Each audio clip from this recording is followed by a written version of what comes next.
DC साहब को और शिक्षा मंत्री को इसका नोटिस दे दिया है।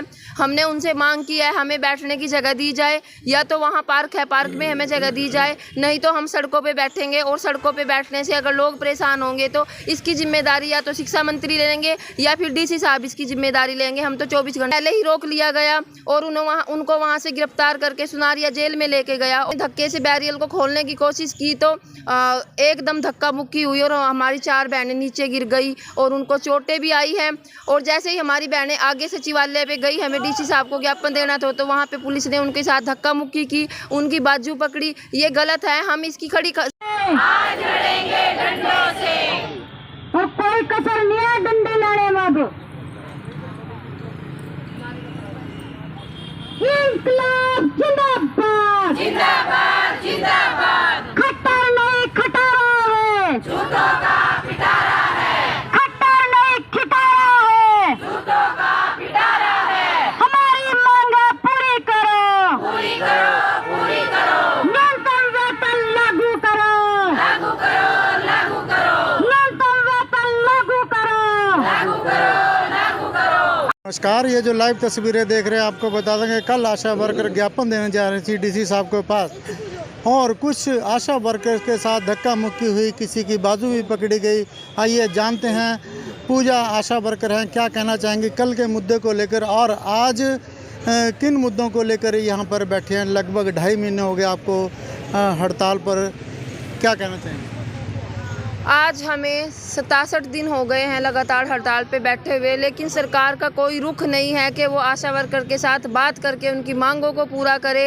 ये बहनें लगातार सड़कों पे बैठी हैं, 8 अगस्त से लगातार हम सड़कों पे बैठे हैं, लेकिन सरकार को इन बहनों का कोई इन्हें दिखाई नहीं देता है कि इनकी वजह से स्वास्थ्य विभाग में कितनी दिक्कत आ रही है, कैसे गाँव में होम डिलीवरीज हो रही हैं, बच्चों की डेथ हो रही है, मदर की डेथ हो रही है। लेकिन सरकार तो अंधी हुई बैठी है, इनको तो सिर्फ अपने इलेक्शन का प्रचार करने का पता है। इनको नहीं पता है कि हाँ, लगातार जब आशाएं हड़ताल पे हैं तो स्वास्थ्य डिपार्टमेंट आशाओं के ऊपर टिका हुआ है और आशाओं की वजह से गांव में डिपार्टमेंट में बहुत ज़्यादा दिक्कत है।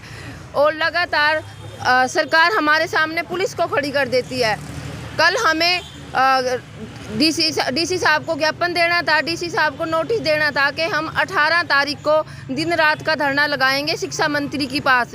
लेकिन हुआ क्या, जैसे ही यहाँ से आशा वर्कर ने पुतला फूका खट्टर का सड़क के ऊपर, उन्हें डीसी को ज्ञापन देना था तो वहाँ पे बैरियर लगा दिए गए। एक बात बताइए आप लोग, हमें बैरियर किस लिए लगाए जाते हैं? हमें सिर्फ डीसी साहब को ज्ञापन ही देना था ना, तो उसमें बैरियर क्यों लगाए गए? और जब आशाओं ने धक्के से बैरियर को खोलने की कोशिश की तो एकदम धक्का मुक्की हुई और हमारी 4 बहनें नीचे गिर गई और उनको चोटें भी आई हैं।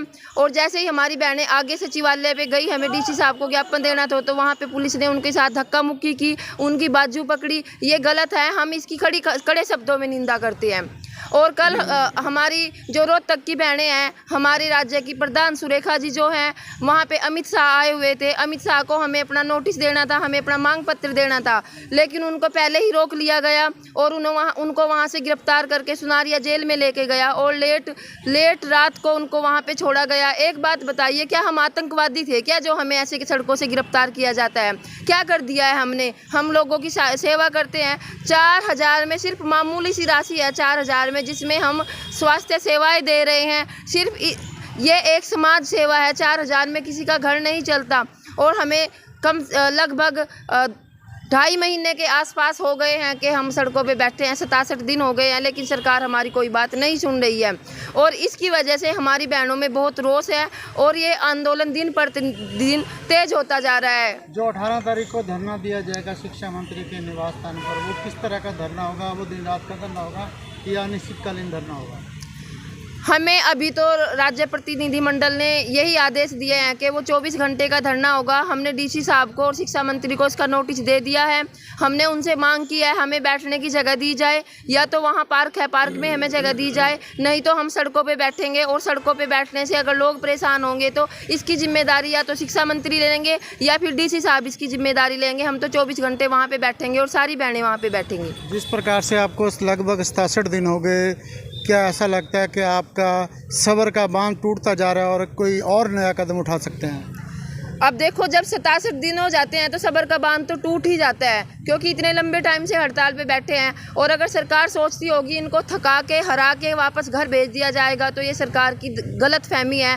हम इस आंदोलन को और तेज करेंगे, हम गांव-गांव में जाके जनसंवाद करेंगे। जो ये 2024 का सपना लेके बैठे हैं ना सत्ता में आने का, हम गाँव में एक-एक लोग को, चौकीदार से लेके सरपंच तक, हम सबको, यहाँ तक कि सफाई कर्मचारी को भी हम अपने ज्ञापन देंगे। आगे इनको पता लग जाएगा, इनकी पोल खोल लेंगे। 2024 में जो ये सत्ता की सोच के बैठे हैं ना, तो आशाएं इनको 2024 में सत्ता में नहीं आने देंगी। एक मिनट, आपका क्या नाम है? मेरा नाम गुरिंदर कौर। गुरिंदर जी, कितनी उम्र है आपकी? मेरी होगी 48। आप भी कल आशा वर्कर के साथ ज्ञापन देने जी, जा रहे थे, मैं आपके साथ। क्या हुआ? सर, उन्होंने पहले हमें धक्का मुक्का करी और पीछे हटाने की कोशिश करी, अंदर जाने नहीं दे रहे थे। फिर पीछे से उन्होंने एकदम से धक्का मारा, पुलिस वालों ने ही धक्का मारा, फिर हम गिर गए और बैरियर खोल ही नहीं रहे थे। क्या महिला पुलिस थी या पहला पुलिस वाले नहीं थे जी, ये जेंट्स ही पुलिस वाले थे जिन्होंने बहुत धक्का मुक्की करी हमारे साथ। कईयों को बाजू पकड़ पकड़ कर भी उन्होंने धक्का मुक्की की, लेकिन हमारी आशाएं जो थी, गुस्साई हुई थी, वो एकदम से परे हटी। फिर एकदम बैरियर के जो त्यागी सर थे हमारे, वो भी नीचे गिर गए। कई आशा नीचे गिर गई, नीचे आ भी गई कई। फिर हमें चोट लगी, हम ऐसे फिर धक्का मुक्की से ही आगे चले गए फिर हम।